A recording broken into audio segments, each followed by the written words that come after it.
السلام عليكم ورحمة الله تعالى وبركاته. تحياتي للجميع وكنتمنى تكونوا بصحة جيدة وبألف خير. وقبل ما نبدأ كنقدم الشكر ديالي لدعمكم وإعجابكم وتفاعلكم مع الفيديو السابق لمدينة تفراوت. كنتمنى نكون دائما عند حسن ظنكم بي، وشكرا مرة أخرى. ما زلنا في مدينة تفراوت والنواحي. اليوم غنقوم بجولة في أحد أقدم وأكبر الدواوير وأشهرهم في مدينة تفراوت، هو دوار أم سنات.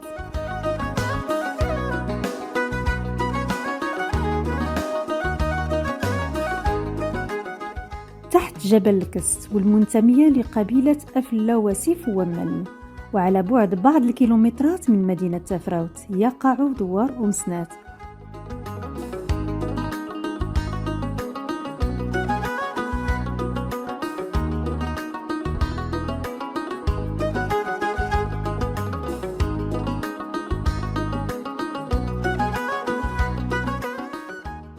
وإلا بغينا نعرفوا بكلمة أم سنات فمعناها أم اثنتين، وعلى حسب الروايات فالأقرب معنى لها هي أن أم سنات كان بها منزلان عاليان يراهما كل من يمر بموازاة الدوار.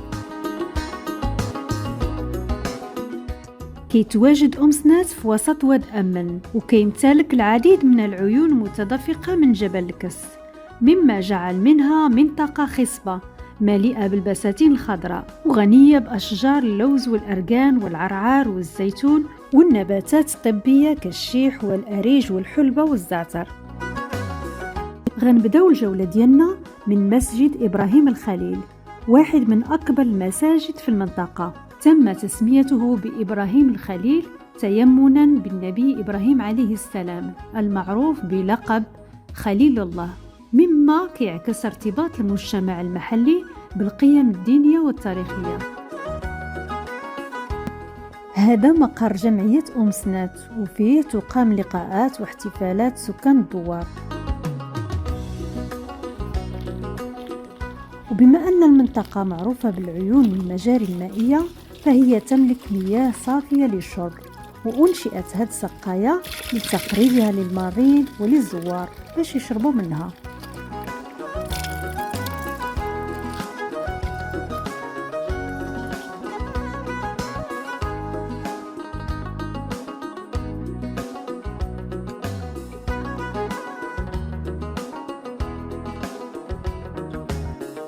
كتبلغ المساحة الإجمالية لأم سنات وفقا للحدود التاريخية حوالي 15 كيلومتر مربع، هذا اللي كيجعل منه أكبر دوار من حيث المساحة في أمن.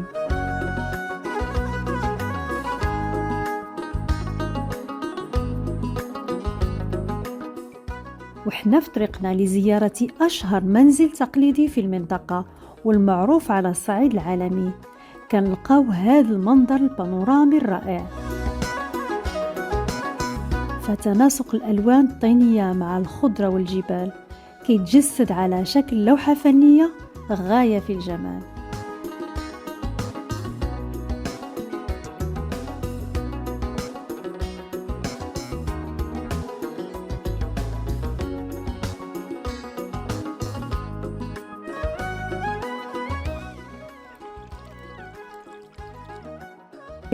كيتعتبر هذا المنزل معلمة معمارية أصيلة كتعكس عبق الحضارة الأمازيغية، فقد قام المرحوم السيد عبد السلام أهراس بترميم منزل أجداده وتحويله من أطلال إلى متحف حي.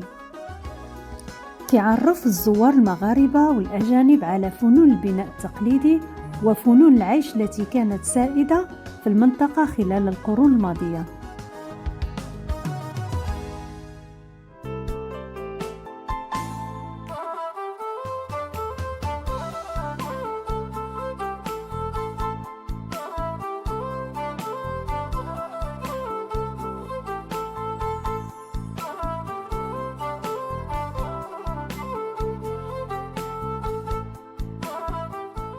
كيتوفر المنزل على كل الأزاز والأواني والحلل اللي كانت كتستعمل في القديم، واللي عمل السيد أهراس على جمعها منذ سنة 1983.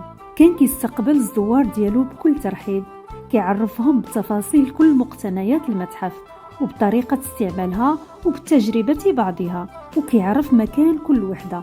بالرغم أنه كان بصيرا إلا أن بصيرته كانت أقوى، رحمه الله.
وبالقرب من المتحف أنشأ أبناؤه دار للضيافة مجهزة بكل شروط الراحة كتستقبل الزوار وخصوصا السياح الأجانب.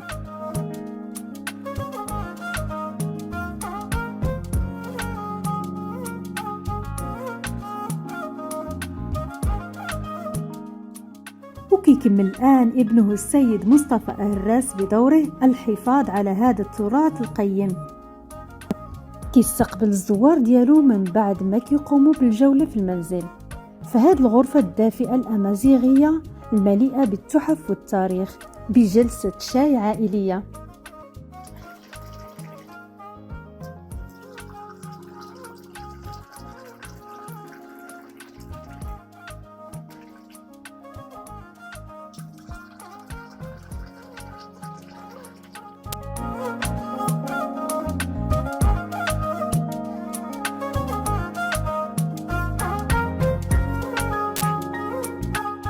وفي الأخير كيختم السيد أهراس الجلسة بإتحاف الزوار بمقاطع موسيقية وغنائية تسعد الجميع.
كنشكروا السيد مصطفى على هذا المقطع الجميل، وغنكملوا الجولة ديالنا في أطلال والمنازل القديمة والمهجورة في أمسنات.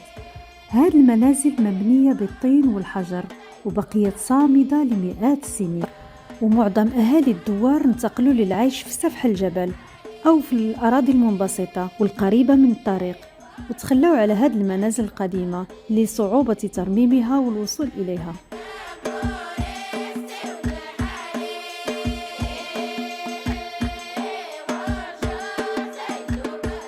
وبالرغم من ذلك ما زالت بعض الواجهات تحتفظ بسحرها وبشكلها الذي يظهر مدى براعة ومهارة البناء التقليدي اللي كان سائد في المنطقة آنذاك، ومدى جمالها وشموخها، فقد كانت بنايات عالية لتغنوا بها الشعراء قديما. ميز الباحث الفرنسي إيميل لاوست بين 3 أنواع من هذه المنازل في المناطق الأمازيغية، وهي تيغمرت واللي هي الدار الكبيرة المبنية بالأحجار وذات أبراج في الزوايا ال4 وهي سكنة للملاك الكبار والأغنياء، والنوع الثاني المعروف بتيغمي وهي سكنة الغالبية وهم من الطبقة المتوسطة، والنوع الثالث يسمى بتدرت وهي سكن الفقراء وتكون بناية صغيرة ذات طابق واحد تنتشر وسط الحقول. هذه بعض المعلومات اللي انتقيتها من كتاب دوار أمسنات للدكتور حسن أنشاد، صفحات من تاريخ قبيلة أمن وجوانب من الحياة الدينية والاقتصادية والاجتماعية والثقافية للمنطقة.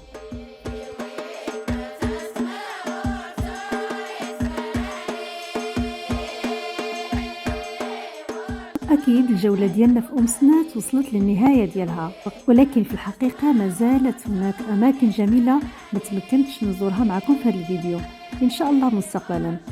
أضرب لكم موعدا قريبا إن شاء الله في منطقة أخرى في نواحي مدينة تفراوت، وشكرا جزيلا.